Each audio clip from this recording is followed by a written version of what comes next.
Hi guys, I'm Sam here with ComicsVerse at East Coast Comicon, and we're sitting down to talk with Danny Fingeroth. We're sitting down. I think we're standing up. That we are, I guess. Yes, okay.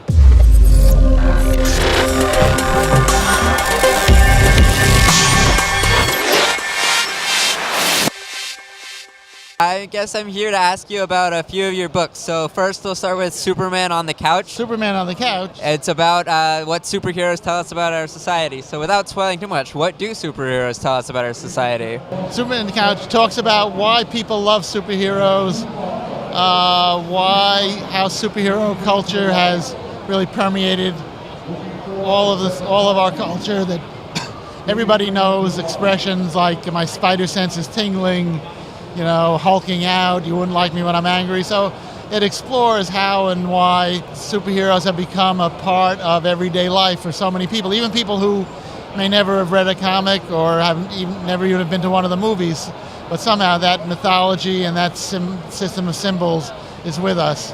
So it's a book, it's a fun read, it's good. I know people have written like master's theses based on it, but it's not an extremely jargony academic book either. It's a fun ride, And what I do is, there's a lot of books about comics and superheroes, but mine is one of the few written by somebody who's actually written and edited superheroes and kind of knows how the sausages are made. So that's kind of the distinction of Superman on the Couch. So hopping off that, you said you're a writer and editor. What is your favorite character to write or edit?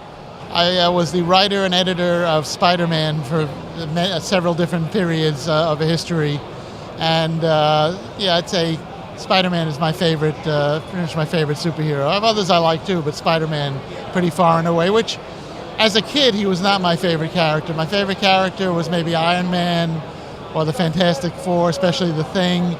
But as I got older, especially after working at Marvel on Spider-Man, I came to appreciate the character in a way I hadn't. And he's really pretty remarkable set of personality traits and superpowers. And, it's kind of the perfect character in a lot of ways. Right. Do you have a favorite story of his that you've written? Well, I think The Deadly Foes of Spider-Man, it's a story told from the point of view of Spider-Man's villains.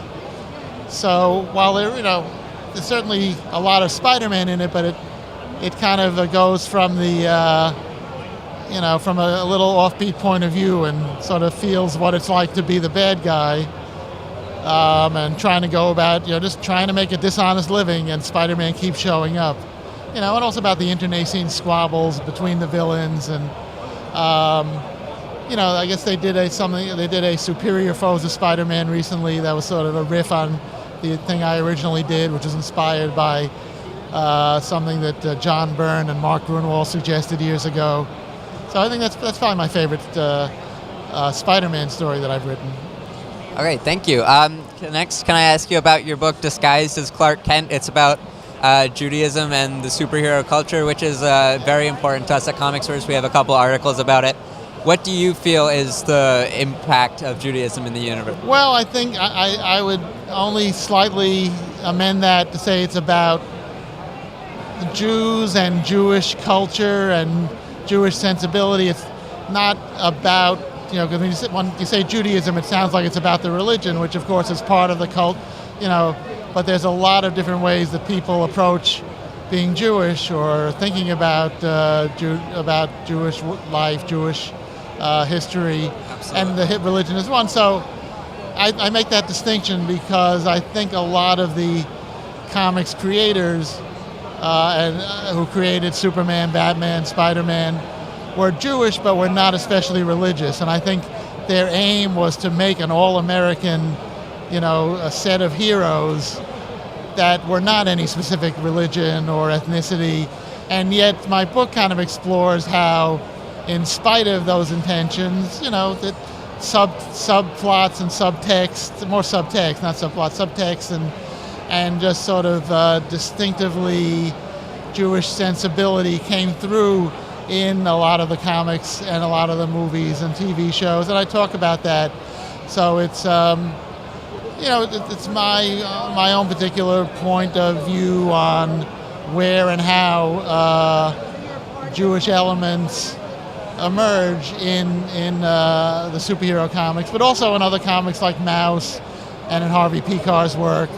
But if you're interested in kind of that sociological aspect of how comics and heroes came to be, then that might be the book for you.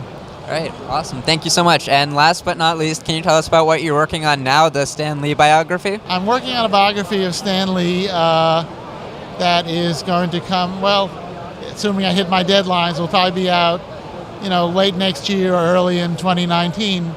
But it's as far as there've been a lot of books about Stan, including my own Stan Lee universe that I did with Roy Thomas. But that Stan Lee universe is a kind of a visit to Stan's archives and interviews collected over the years and with Stan and with people about Stan. This is probably the first traditional mainstream biography for a major publisher. It's going to be for St. Martin's Press, which is part of Macmillan.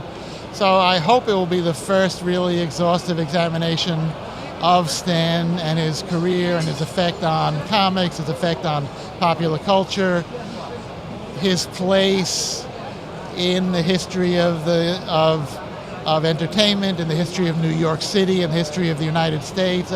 So it's an ambitious project that I hope I'm up to, and that's it's very exciting. And as I said, there was a book by Spurgeon and Raphael about 12 years ago, and there was Stan's own memoir, but I hope this will be very comprehensive, and again, from the point of view of somebody who has had a career with similarity. Obviously, nobody has a career like Stan's, but as somebody who writes and edits comics, I think I maybe have an understanding that I bring to a biography that somebody else might not. So that's it, but it's called, working title is Stan Lee, the Man in the Marvel.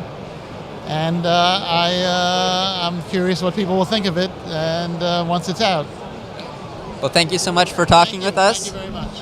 I'm Sam. Thanks for watching. And if you want more great content like this, podcast reviews, interviews, and analysis, head over to www.comicsverse.com. What he said.